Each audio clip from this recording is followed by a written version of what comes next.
Hey, just saw a video on the F-List channel from Gary, um, where he's reading the comments left on Graytex's most recent video, and I guess I'll link that video in the low bar.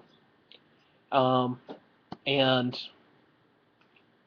I bring up, I have a comment on there, and Gary, finds that comment to be a little bit um, unsavory at best. Um, And what I bring up in it is the difference between connotation versus denotation. And Gary stumbles over the word connotation in his video. It's like he's not certain what it is I'm talking about. He says that I'm making up word games. But I'm not making up word games with the difference between connotation and denotation.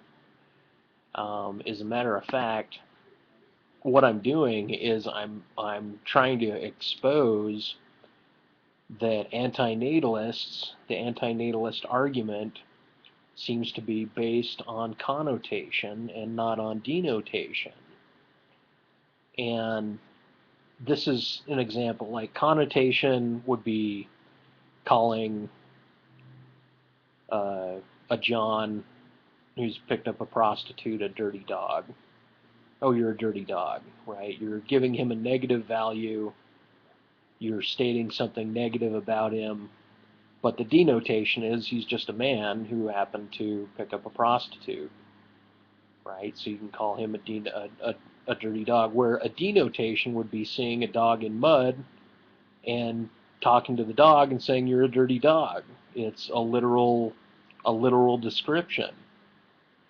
And so what I'm doing is I'm suggesting that anti-natalists, a lot of their premises, their root description of things is connotative. It's negative. And for example, the imposition argument. They constantly argue that there's an imposition, that life is an imposition. And a long time ago, I had this discussion with Gary, and I didn't feel that he was adequate in describing how I was wrong in this, but that life isn't an imposition, that imposition is connotative because it's already placing a negative value on life itself, when one might say life is imported.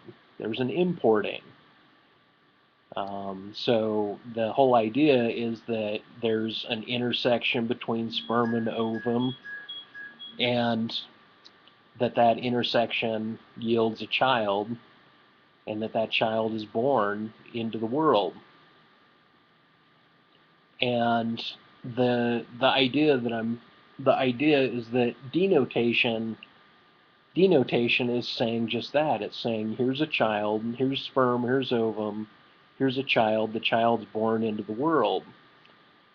Now, the connotation is that life sucks, that life is full of negativity, and so they go on and insist to keep pointing back to the root, that we look back to the root and say that the life itself sucks, that life itself is not something that's benign and neutral. Same thing with pain. Suffering sucks, right? So they're not looking at what comes out of suffering. As a matter of fact, this is probably why, why Gary's so against Nietzsche, is because he said anything that can't kill you only makes you stronger, when he would be, Nietzsche's bringing up the character of an individual after going through suffering, and and how that character has developed, how it's gone through that suffering, and how now it's got a greater depth of character than it would have had before, had it not gone through that suffering.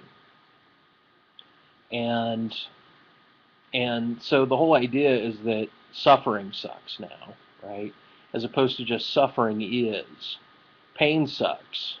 instead of just pain is. Pain is an experience that we go through, that we have periodically, right? For the most part, my contention is that we live in a neutral state, right? We're not need machines because our needs are filled. That's like saying, a car that needs oil, after it has oil, doesn't need oil any longer, right? If a child needs food, after it has food, doesn't need food anymore. If a child needs affection, comfort, everything that a child needs, quote unquote, doesn't need it anymore. And I'm suggesting no, it doesn't need it anymore. After you've complemented the need with the fulfillment of the need, it's no longer a quote unquote need machine, right? So this idea that we're need machines seems to be the case when there's not an adequate supply of whatever it is that needs to be there or present in order to fulfill that need. And then at that point it ceases to be that. We're not machines, we're humans, right? And so anyway, the whole idea is that connotation and denotation are very important when you look at the anti-natalist argument, because they're constantly going to point at the negativity, and they want you to start with that premise. So you have to start, even before you get off the ground with them, you have to start with that premise. And so, and I'm simply saying, no, you can start with a neutrality. You can start by saying we're imported into this life via our parents. Even the idea of coming into existence, as opposed to you're nowhere beforehand, you simply start existing. You're either not existing, which doesn't make any sense to say you do not exist, talking about an individual before life. You either are not existing or you're existing. No, that's not the case. You're just existing. So you're just existing. Now, what is your state? Is your state negative? Is it negative at its core? And my contention, and it's always been this way, or I mean, it's been this way since I bumped into the anti-natalist years ago, that no, it's not a negative, that there's not a denotative negative with the human experience, that the human experience is neutral at best with periodic pains and periodic pleasures. And so that's my argument. And I don't think it's a word game. I don't think it's a word game to say this is where and this is how individuals live their lives. So I'll go ahead and respond to Gary's video with this video and see what he has to say. Now, granted, he's going to come back with, talking about, I don't know, needs, I don't know, everything that he always says, because he is a broken record now. He's got his 4 qualifying: consumption, reproduction, cannibalism, addiction, and my argument about those 4 is that at the initial core, the human organism is an animated thing with animated parts. And so it's animation. Animation is the root cause, or not the root cause, it's the root condition of a human organism. And then all of the negativity, all of the 4 branches, this is based on, the negativity is based on a future psychology of a human organism. After the organism feels that it's growing up a little bit, it's on its own a little bit, it realizes there's some responsibility and some facts about its living and dying that it's going to bump into. After it realizes that responsibility and those facts, then it develops a psychology which in the case of, I guess, 1 out of 10, you guys are saying 1 out of 10 of us of people are going to hate their lives. Well, that's a psychological development. So the very basis of viewing the world as negative is psychologically built, and that comes far after you've already begun, after you've already been here, right? So anyway, that's the point. That's the point. Antinatalism is based on a connotative property at its core. That's the basis in which you start, that life sucks. That's the root, right? But even to get to that point, you've already must have developed a psychology, viewed the world in, and had some experiences where you're geared to view the world in a negative light, and so you view the world in a negative light. It's not the condition that is the human experience. And I'm not bringing up, you know, unicorns. I'm not bringing up shamrocks and the other shit that I've gone through.